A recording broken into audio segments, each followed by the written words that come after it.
Kadalasan sa mga impormasyon na nais iparating ng bawat barangay sa kanilang komunidad ay sa pamamagitan ng Facebook posts.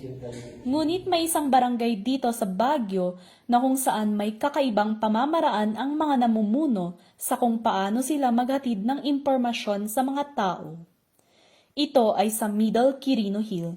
Dito ay mayroon silang newsletter publication na nagsisilbing information, education, and communication material na kanilang ginagamit sa kanilang barangay.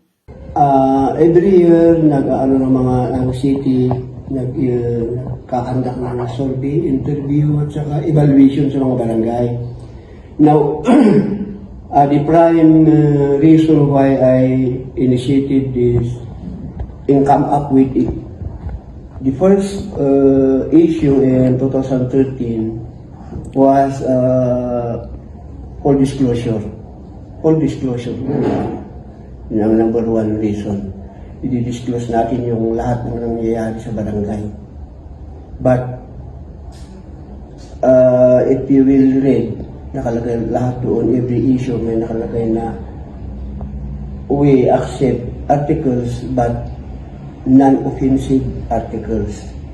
Hindi nakakasira sa isang tao at saka isang grupo. Yan. 2 edisyon sa isang taon ang kanilang napoproduce, kung saan sakop nito ang mga kaganapan sa kanilang lugar at pati na rin ang national news.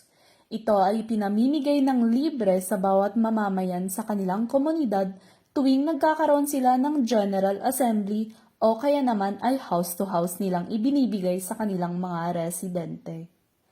Ayon kay Kagawad Ignacio Galiente, ang layunin ng kanilang newsletter publication ay para updated ang mga tao sa mga kaganapan sa kanilang barangay. Actually, twice a year. Yung ordinance namin is twice a year. First semester at saka second semester. Pero yung distribution ng is around second or third month of the following semester. Kasi iano pa namin kasi yung content noon is June to December. Ngayon, ang nililiaw ko ngayon, lalabas sa March. Kaya naman ganoon na lang kaimportante ang newsletter dahil sa pamamagitan nito na ipapahatid ang mga impormasyon na dapat malaman ng komunidad. Sa ngalan ni Normalin Pakpako, ako si Jamela Ganaban para sa PIO Baguio Balita.